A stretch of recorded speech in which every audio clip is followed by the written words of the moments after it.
है guys, welcome back to the channel RCC volleyball Bhopal. Guys ये video BPEd second semester paper number 4 के लिए है, जिसमें हमारा पेपर नंबर 4 है इंट्रोडक्शन टू स्पोर्ट न्यूट्रिशन। इसका हिंदी मीनिंग होता है खेल पोषण का परिचय। तो आज इस वीडियो में हम इसी के बारे में बात करने वाले हैं, खेल पोषण का परिचय क्या होता है। गाइस आज की वीडियो में जो हम बात करने वाले हैं वो इकाई 1 के बारे में बात करेंगे। जो अगली वीडियो आएगी उसमें इकाई 2 के बारे में बात करेंगे, लेकिन इस वीडियो में हम बस इकाई 1 के बारे में ही बात करने वाले हैं। गाइस इस इकाई में मैंने टोटल 8 क्वेश्चन निकाले हैं और ये आठों क्वेश्चन को आप नोटबुक में नोट करते जाना, क्योंकि ये 8 ही क्वेश्चन बहुत ज्यादा इंपॉर्टेंट है। आगे वीडियो शुरू करने से पहले मेरा आपसे निवेदन है, अगर आपने मेरे यूट्यूब चैनल पर नए हैं तो प्लीज वीडियो को लाइक कर देना, चैनल को सब्सक्राइब कर देना और पास में बेल आइकन को भी प्रेस कर देना, ताकि हमारी कोई भी इंफॉर्मेटिव वीडियो आपसे मिस ना हो। तो चलिए वीडियो को शुरू करते हैं। इकाई 1 में दोस्तों देखिए हमारा प्रश्न नंबर 1 है, खेल पोषण से क्या अभिप्राय है और इसी के अथवा में उत्तम खेल प्रदर्शन के लिए किस प्रकार का संतुलित आहार लिया जाना चाहिए। और उसी के अथवा में है,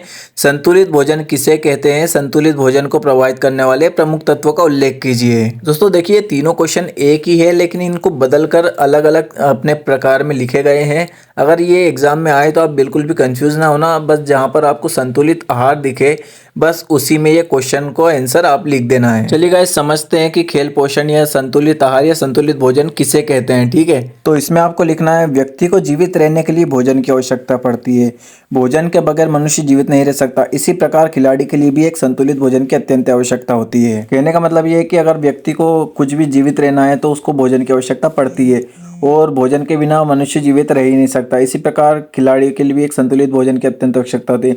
संतुलित भोजन से मतलब है कि जो हमारा शुद्ध शाकाहारी जो भी हमारा हमें प्रोटीन देता है और हमें कैल्शियम की आवश्यकता होती है, उसको हम संतुलित भोजन कहते हैं। ठीक है, इसके आगे देखते हैं, अन्यथा वहाँ सही प्रकार से खेल नहीं पाएगा। दोस्तों जैसे कि हम खाना वाना खाते हैं, कुछ भी काम करते हैं तो हमें प्रोटीन की आवश्यकता होती है। तो इसी प्रकार स्पोर्ट्स में भी ये होता है कि हमें अगर हम खाना नहीं खाएंगे तो हम भी ठीक से खेल नहीं पाएंगे। और यहाँ पर इनकी परिभाषा दी गई है, एक खिलाड़ी के लिए संतुलित भोजन के आशय को हम निम्न परिभाषा द्वारा स्पष्ट कर सकते हैं। ये इनकी परिभाषा है, वहाँ भोजन जो शरीर की ऊर्जा निर्माणक एवं सुरक्षात्मक तत्वों की पूर्ति करता है उसे संतुलित भोजन अथवा संतुलित आहार कहते हैं। तो भी इसको भी एक बार पढ़ लेना, याद हो जाएगी आसानी से। समझने में बहुत सिंपल ही है, कोई ज़्यादा डिफिकल्ट नहीं है। आगे पढ़ते हैं, भारतीय कृषि अनुसंधान परिषद के अनुसार, ये कृषि अनुसंधान जो परिषद होता है उसके अनुसार जो है, संतुलित आहार वह आहार है जो कि मात्रा एवं गुण से संतुलित हो तथा शरीर की वृद्धि, विकास, कार्य और स्वास्थ्य संरक्षण के लिए आवश्यक पोषक तत्वों को समुचित मात्रा में सम्मिलित करता हो। दोस्तों क्या होता है कि जो परिभाषा होती है हमें उनको उसी शब्दों में लिखना पड़ता है। अगर आप हिंदी में लिख रहे हैं तो आपको हिंदी में भी प्रॉपर जो हिंदी है उसको आपको परिभाषा को उसके अनुसार ही लिखना पड़ेगा। लेकिन एक बार अगर आप इसको समझ गए तो आप इसको फिर अपने शब्दों में भी बनाकर लिख सकते हैं। ठीक है, अब इसका मतलब समझते हैं। संतुलित आहार वहाँ आहार होता है जो कि मात्रा और गुण से संतुलित हो। इसका मतलब दोस्तों कि जो अपनी मात्रा अपने शरीर में, शरीर के अनुसार जितनी भी अपनी शरीर की मात्रा होती है और गुण होते हैं उसको संतुलित मतलब उसको एडजस्ट कर सकता है, और तथा शरीर की वृद्धि, कार्य तथा स्वास्थ्य संरक्षण के लिए आवश्यक पोषक तत्वों को समुचित मात्रा में सम्मिलित करता हो। जैसे हम अच्छा खाना खाते हैं, ठीक है, तो उसमें क्या शरीर की वृद्धि होती है और अलग अलग तरीक़ा से विकास होता है। ठीक है, और स्वास्थ्य जो संरक्षण होता है मतलब जो अपनी स्वास्थ्य सेहत के लिए भी सही होता है पोषक तत्व। जैसे कि हम खाना वगैरह खाते हैं तो हम जैसे खाना खाते हैं तो हम एक लिमिट मात्रा में खाते हैं, हमें पेट भरा जाता है हमारा, तो हमें पता चल जाता है कि हमारा पेट भर गया है। लेकिन अगर हम खाना को ज़्यादा मात्रा में खा लेंगे तो हमें उससे कुछ भी दिक्कत हो सकती है, हमें उल्टी हो सकती है ना। तो इसको क्या है, एक निश्चित मात्रा होती है, उस मात्रा में खाना चाहिए। आगे देखते हैं दोस्तों, इसमें बताया कि जो भोजन के विषय में जो प्रचलित धारणा मतलब जो हमारी पुरानी धारणा है उसके बजाय आज वैज्ञानिक धारणा मतलब जो हमारी वैज्ञानिक है उनकी भी जो वैज्ञानिक धारणा है उसको स्वीकार किया गया है इसमें। और हमारे भोजन में जो प्रोटीन, वसा, कार्बोहाइड्रेट है, इसमें क्या है कि जो जितने भी हमारे भोजन में प्रोटीन है, वसा है, कार्बोहाइड्रेट है, विटामिन तथा जो भी है ये सब इसमें ये वैज्ञानिक धारणा के अनुसार इसमें पाया जाता है, जो शरीर को स्वस्थ रखता है। ये सभी तत्व विभिन्न आयु से मतलब है कि जो छोटे से लेकर बड़े लोग हैं तथा लिंग तथा कार्यों के अनुसार विभिन्न मात्रा में भोजन के लिए जाने चाहिए। लिंग तथा कार्यों, लिंग मतलब होता है दोस्तों जैसे मेल हो या फीमेल, इसमें कोई फर्क नहीं पड़ता। लिंग तथा कार्यों के अनुसार विभिन्न मात्रा में भोजन के लिए जाने चाहिए। जलवायु भी संतुलित आहार को प्रभावित करती है। जो हमारी आसपास की वातावरण है, जितने भी संतुलित आहार है और उसको जलवायु की आवश्यकता पड़ती है। तो इसमें क्या संतुलित आहार जो दे रखा है उसमें जलवायु भी संतुलित आहार को प्रभावित करता है। ठीक है, इसमें अगला जो टॉपिक है हमारा वो है भोजन की श्रेणियां। भोजन की श्रेणियां होती है व्यक्ति द्वारा ग्रहण किए जाने वाले भोजन को निम्न 3 श्रेणियों में रखा जा सकता है। जो व्यक्ति हम जो खाना खाते हैं उसको 3 श्रेणियों में विभाजित किया गया है। पहला है अपर्याप्त भोजन। अपर्याप्त भोजन वह भोजन है जिसमें शारीरिक आवश्यकताओं को पूर्ति तो होती ही नहीं है, उनकी पेट भरने तक की समस्याओं भी अपूर्ण रह जाती है। अपर्याप्त भोजन का कारण गरीबी है। दोस्तों इसका मतलब है कि अपर्याप्त भोजन वह भोजन है जिसमें शारीरिक आवश्यकताओं की पूर्ति तो नहीं होती है। जैसे कि कोई गरीब होता है जिसके पास पैसे नहीं होते खाने के लिए, कुछ गरीबी में उनका जीवन बीतता है, तो उनके पास क्या है कि 2 टाइम तक का खाना नहीं होता, जिससे क्या बॉडी को पर्याप्त भोजन और कार्बोहाइड्रेट या प्रोटीन नहीं मिल पाता है, जिसकी वजह से भी शरीर अस्वस्थ रहता है। और इसी प्रकार देखते हैं भोजन की जो दूसरी श्रेणी होती है उसमें रहता है हमारा पर्याप्त भोजन, जिस भोजन से भूख शांत हो जाती है और शरीर का भी भार जो है कम नहीं होता है। और उसमें अपन कुछ काम वाम करते हैं, कुछ दिन भर जैसे कुछ काम करते हैं थकान, तो उसमें क्या हमें थकान का भी अनुभव नहीं होता है। ऐसा भोजन ऊर्जा व विकास की दृष्टि से उपयुक्त होते हुए भी सुरक्षात्मक दृष्टि से अपर्याप्त कहा जा सकता है। इसका मतलब दोस्तों कि ऐसा भोजन जो हमें ऊर्जा और विकास की दृष्टि से ये उपयुक्त होता है, लेकिन जो सुरक्षात्मक की जो दृष्टि से होती है उसको अपर्याप्त कहा जा सकता है। भारतीय गृहिणियां भोजन के इस प्रकार के पोषक तत्वों से अनभिज्ञ है। अनभिज्ञ का इसमें मतलब होता है अपरिचित या अनजान। इसमें कहने का मतलब है कि जो भारतीय औरतें होती है वो भोजन के इन पोषक तत्वों से अनजान होती है, मतलब उनको इनके बारे में पता नहीं होता है। तो ये थी भोजन की 2 प्रकार की श्रेणियां, एक अपर्याप्त भोजन और एक पर्याप्त भोजन। तो ये वाले क्वेश्चन में बस आपको इतना ही लिखना है। इसके बाद आता है हमारा क्वेश्चन नंबर 2। दोस्तों इसमें हम जो हमारा क्वेश्चन नंबर 2, 3 और 4 है, इन तीनों का आंसर एक जैसा ही आएगा। पहला क्वेश्चन है, क्वेश्चन नंबर 2 है पोषण क्या है, पोषण को परिभाषित करते हुए पोषण के प्रकारों का वर्णन कीजिए, और एक खिलाड़ी के लिए कितनी कैलोरी की आवश्यकता होती है, और वह लिंग व आयु के अनुसार एक स्वस्थ व्यक्ति को कितनी कैलोरी की आवश्यकता पड़ती है। ठीक है, तो इन तीनों क्वेश्चन का आंसर हम जानेंगे। पोषण का अर्थ एवं परिभाषा।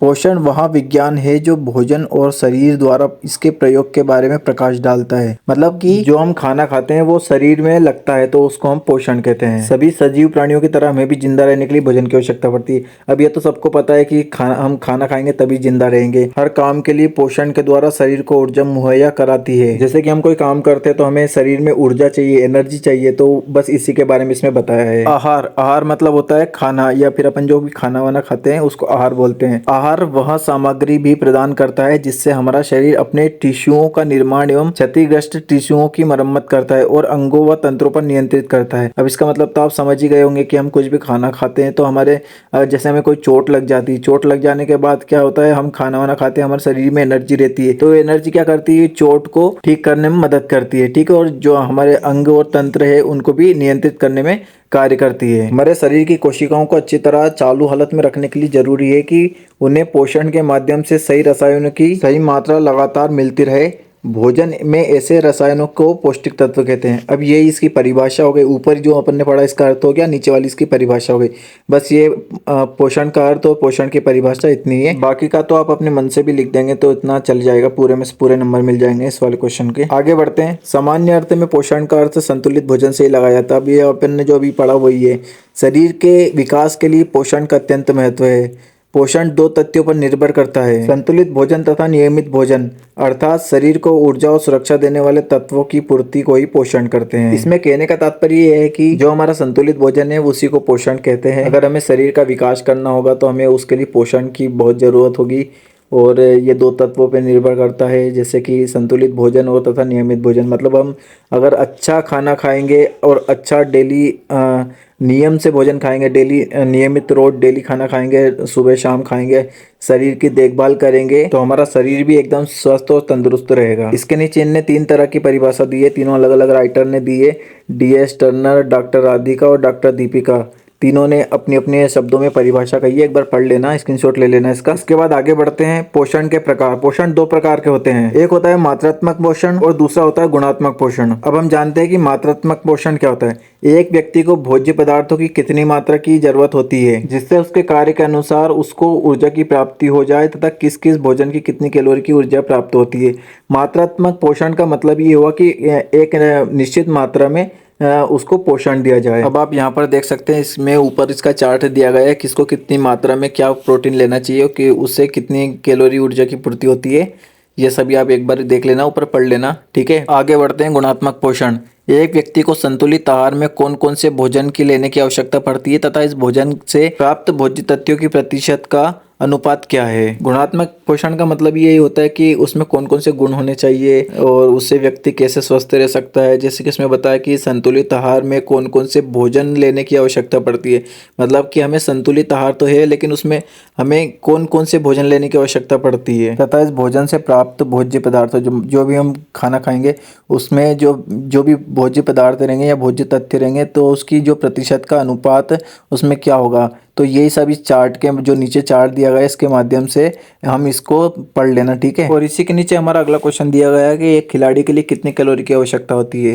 तो जिस प्रकार से कपड़ा मापने के लिए मीटर तथा तरल पदार्थ मापने के लिए लीटर और प्रयोग किया जाता है, उसी प्रकार से ऊर्जा की मापने के लिए कैलोरी का प्रयोग किया जाता है। इस प्रकार पोषक तत्वों के जलने से प्राप्त ऊष्मा या ऊर्जा को कैलोरी से मापा जाता है। कैलोरी होती है जो ऊर्जा और ऊष्मा को मापने की इकाई होती है, जिसे निम्न प्रकार से परिभाषित किया जाता है। एक कैलोरी ऊर्जा की वह इकाई होती है अथवा उतनी ऊर्जा है। मतलब इसका मतलब है कि एक कैलोरी ऊर्जा की जो इकाई होती है उसका मीनिंग है अथवा उतनी ऊर्जा है जो 1 लीटर जल के ताप को भी 1 डिग्री सेंटीग्रेड तक बढ़ा देता है। जो हमारी कैलोरी होती है वो हमारी इतनी उसमें इतनी ऊर्जा होती है कि वो जो 1 लीटर पानी को भी है वो उसमें 1 डिग्री सेंटीग्रेड तक बढ़ा देती है। इसमें एक लाइन आप ये भी लिख सकते हैं कि कैलोरी मापने के यंत्र को कैलोरीमीटर कहते हैं। अगर आपसे पूछ लिया जाए कि कैलोरीमीटर किसे कहते हैं तो आप बोल सकते हो कि कैलोरी मापने के यंत्र को ही कैलोरीमीटर कहते हैं। इसी में इसका ऊपर एक चार्ट दिया गया है, इसको भी एक बार पढ़ लेना। ये सारे IMP क्वेश्चन है, आप इनका एक बार स्क्रीनशॉट ले लेना, ठीक है। पढ़ने के लिए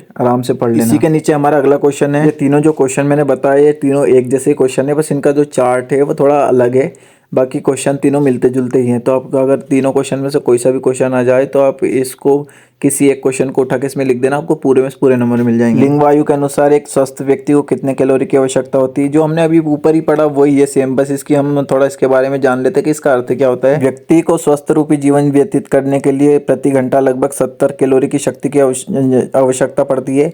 इस प्रकार 24 घंटे में लगभग 1700 कैलोरी शक्ति प्राप्त होनी चाहिए। पुरुषों की अपेक्षा महिला को कम कैलोरी की शक्ति की जरूरत पड़ती है।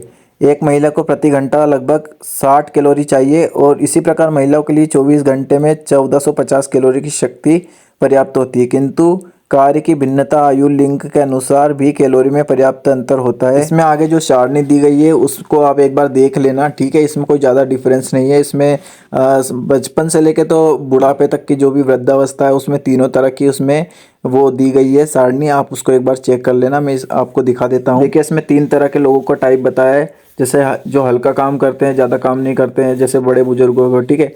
साधारण 8 घंटे काम करने वाले, ऑफिस वगैरह काम करने वाले, और तीसरा कठिन परिश्रम करने वाले जैसे मजदूर वगैरह हो गए, है ना। तो इनको पुरुष को कितनी कैलोरी लेनी चाहिए और स्त्री को कितनी कैलोरी लेने की आवश्यकता होती है, ये सब इस चार्ट के माध्यम से इसमें बताया गया है। इस प्रकार अधिक परिश्रम करने वाले पुरुषों को गर्भवती तथा दूध पिलाने वाली माताओं की अपेक्षाकृत ज़्यादा कैलोरी भोजन की जरूरत होती है। इसका मतलब ये है कि जो ज़्यादा काम करते हैं, ज़्यादा मेहनत करते हैं, मेहनत मजदूरी करते हैं, उनको जो गर्भवती जो औरतें होती है उनके मुकाबले अधिक ज़्यादा कैलोरी की आवश्यकता होती है। बस इसमें यही बताया गया है। इसके नीचे हम देखते हैं लिंग एवं आयु के अनुसार कैलोरी की मात्रा, मतलब कि जैसे छोटे बच्चे रहते हैं तो उनको अलग कैलोरी की आवश्यकता पड़ती है, बड़े लोग रहते हैं उनको अलग कैलोरी की आवश्यकता पड़ती है, और जो वृद्ध लोग होते हैं, जो बूढ़े लोग होते हैं उनको अलग कैलोरी की आवश्यकता पड़ती है। तो इसी चार्ट में इसी के बारे में बताया गया है। इसी चार्ट के नीचे स्त्री विशेष अवस्था, मतलब स्त्रियों की 2 तरह की अवस्था होती है। जैसे एक गर्भ अवस्था होती है, जैसे महिला बच्चा पैदा करने वाली होती है, और एक स्तनपान अवस्था, मतलब जो बच्चा पैदा हो जाता है उसके बाद जो बच्चा दूध पिलाती है तो उसकी जो गर्भावस्था में होती है उसमें 3200 से 2800 कैलोरी चाहिए, तथा जो स्तनपान अवस्था होती है उसमें 3500 से 3800 तक की कैलोरी की आवश्यकता पड़ती है। बस ये क्वेश्चन में इतना ही था। इसके बाद था विभिन्न आयु के अनुसार पोषण युक्त भोजन की मात्रा बताइए। जो अभी हमने पिछले इसमें पढ़ा है बस वही इसी में आएगा, ठीक है। इसके 3 तरह के क्वेश्चन इसमें दिए गए हैं। व्यक्ति की विभिन्न अवस्था में संतुलित भोजन किस प्रकार होना चाहिए, और विभिन्न आयु व लिंक के अनुसार कितने संतुलित भोजन की आवश्यकता होती है स्पष्ट कीजिए। तो यही सब कैलोरी चार्ट एक बना दोगे तो आपको नंबर मिल जाएंगे उसमें, इसमें ज़्यादा टेंशन लेने वाली बात नहीं है। इसी के बाद अगला क्वेश्चन है हमारा, खिलाड़ी के लिए एक संतुलित आहार की तालिका बनाइए। भोजन आहार का आर्थिक, मनोवैज्ञानिक व सामाजिक महत्व बताइए। भोजन में कौन कौन से पौष्टिक तत्व होते हैं, तो भोजन पर प्रभाव डालने वाले कारकों का वर्णन कीजिए। तो इन तीनों क्वेश्चन को अभी हम समझने वाले हैं। सबसे पहले समझते हैं खिलाड़ी के लिए एक संतुलित आहार की तालिका किस प्रकार से बनाई जा सकती है। तो एक खिलाड़ी के लिए एक सप्ताह की संतुलित आहार तालिका तैयार कीजिए। ठीक है, तो हम इसमें संतुलित आहार की पहले उसके बारे में हमें लिखना पड़ेगा और उसके बाद में हम इसकी तालिका है वो बनाएंगे। ठीक है, तो पहले हम समझते हैं संतुलित भोजन में किस समय के भोजन में किन खाद्य पदार्थों का समावेश किया जाए, इसका ज्ञान भी विशेष जरूरी है। इसके प्रत्येक समय में भोजन के लिए आहार तालिका होनी चाहिए और उसी के अनुरूप भोजन लिया जाना चाहिए ताकि हमें हमेशा संतुलित भोजन प्राप्त हो सके। आहार तालिका का निर्माण करना अति महत्वपूर्ण तथा विवेकपूर्ण कार्य है। मतलब कहने का अर्थ है कि जो हम संतुलित भोजन खाते हैं उसमें किस किस समय में किस तरह का भोजन जो हमें उसमें लेना चाहिए, इस तरह का भी हमें एजुकेशन, उसका भी नॉलेज होना चाहिए। इसलिए प्रत्येक समय में भोजन के लिए आहार तालिका भी होनी चाहिए। जैसे हम टाइम टेबल को फिक्स करते हैं तो उसको भी, इसको ही आहार तालिका कहते हैं। तो उसको हमें पता होना चाहिए कि हमें वर्कआउट के पहले क्या खाना चाहिए, वर्कआउट के बाद क्या खाना चाहिए, है ना, उठने के बाद क्या खाना चाहिए, या सोने के पहले क्या खाना चाहिए, या शाम को क्या खाना चाहिए।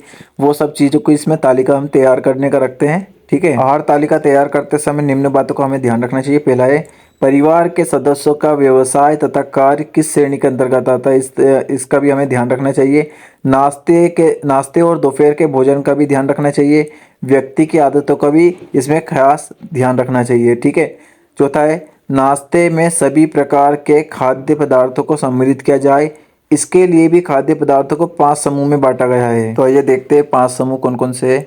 पहला समूह है दूध व दूध से बने पदार्थ। दूध और दूध से बने पदार्थ जितने भी होते हैं, इसमें क्या होता है, कैल्शियम होता है, राइबोफ्लोविन होता है, प्रोटीन और फास्फोरस होता है। ठीक है, दूसरा होता है दाल तथा बीन्स, प्रोटीन एवं कार्बोहाइड्रेट। तीसरा है मांस समूह।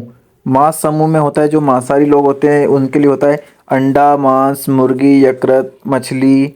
ये प्रोटीन, फास्फोरस, मैग्नीशियम, लोह, थाइसिन, विटामिन बी तथा विटामिन बी देते हैं। इसमें वेजिटेरियन और नॉन वेजिटेरियन दोनों तरह के लोगों की बात की गई है। दूसरा समूह है हमारा फल तथा हरी सब्जी, पत्तेदार वाली सब्जी और हरी सब्जी का इसमें जिक्र किया गया है। तीसरा जो समूह है हमारा, इसमें अन्य सब्जियां, भिंडी, बैंगन, कद्दू, करेला, टिंडा, खीरा आदि विटामिन से और खनिज लवण प्राप्त होते हैं। इन सब्जियों से तीसरा समूह है, इसमें विटामिन और खनिज लवण प्राप्त होते हैं। उसी के बाद हमारा चौथा समूह है अनाज व स्टार्च वाली सब्जियां इस समूह में आते हैं। आलू, शकरकंद, अरबी, जिमीकंद आदि कार्बोहाइड्रेट तथा थायमिन देते हैं।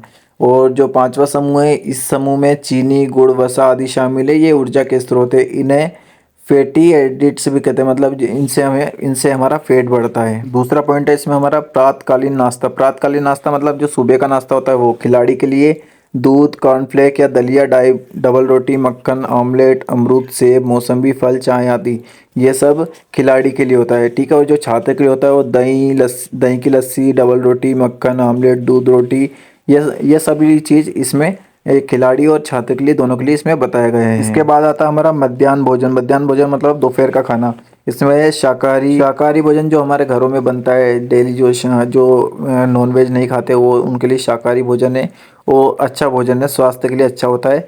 उसके बाद आता है मांसाहारी भोजन जिसमें मटन, करी, चावल, रोटी, दही, रायता, सलाद, ये सब मांसाहारी के अंतर्गत आता है। ठीक है, उसके बाद संध्याकालीन का जो नाश्ता होता है, संध्याकालीन मतलब शाम का जो नाश्ता होता है उसमें चाय, समोसा, बिस्किट, पेस्ट्री, मठरी, कटहल, हलवा आदि ये सब ले सकते हैं। ठीक है, और इसके बाद आता है हमारा रात्रिकालीन का भोजन आता है, वो खाना जो हम रात को सोने से पहले खाते हैं। ठीक है, तो ये रात्रिकालीन भोजन हो गया, इसको भी आप एक बार देख लेना। इसके बाद जो सप्ताह का जो मेन्यू है वो इसके अनुसार है। दैनिक आहार योजना में संतुलित आहार के भोज्य पदार्थों में प्रतिदिन परिवर्तित होते रहना चाहिए। निम्न तालिका में 7 दिन का जो पूरा मेन्यू है उस नमूना इसमें दिया गया है। तालिका मैं आपको दिखाता हूँ, इसका एक बार आप एसेस ले लेना। ठीक है, तो तुम्हें याद रहेगा और पढ़ने में आसानी होगी। गाइस ये तालिका दी गई है, भोजन है उसमें रविवार, सोमवार, मंगलवार, बुधवार, गुरुवार, शुक्रवार, शनिवार, मतलब 7 दिन का उसमें पूरी तरीके से बताया कि इस दिन कौन सा दिन क्या क्या खाना चाहिए, कौन से दिन कौन सी डाइट लेना चाहिए, ठीक है। तो इसको भी एक बार आप देख लेना। ये वाला नाश्ता के लिए जो हम सुबह का जो नाश्ता खाते हैं इसमें क्या क्या खाने चाहिए, डेली आपको क्या क्या खाना चाहिए। इसके बाद आता है हमारा दोपहर का भोजन। दोपहर के भोजन में आपको क्या क्या खाना चाहिए, ये सब इस तालिका में दिया गया है। आगे बढ़ते हैं। तीसरे पहर का नाश्ता और रात्रि का भोजन, इसमें दोनों दिया गया है।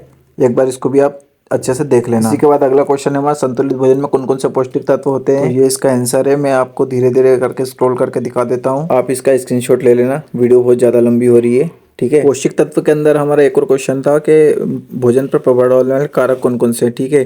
तो इसमें ये कारक है, आप इसका भी एक बार एक्सरसाइज ले लेना, ठीक है। तो इस वीडियो को अब हम यही खत्म करते हैं। अगली वीडियो में हम बात करेंगे 2024 के पेपर्स के बारे में, जो बीपीएड सेकंड सेम का जो फर्स्ट पेपर हुआ उसके बारे में हम बात करेंगे। पूरे पेपर को हम लेके आएंगे, ठीक है। और अगर आपको कोई डाउट है तो आप कमेंट करके पूछ सकते हैं। और अभी तक आपने हमारे चैनल को सब्सक्राइब नहीं किया तो सब्सक्राइब कर देना, वीडियो को लाइक कर देना और ये वीडियो शेयर कर देना, ठीक है, ताकि ऐसी नई इंटरेस्टिंग वीडियो हम लेके आपके लिए लेके आते रहें, ठीक है। चलो मिलते हैं नेक्स्ट वीडियो में, तब तक के लिए जय हिंद जय भारत।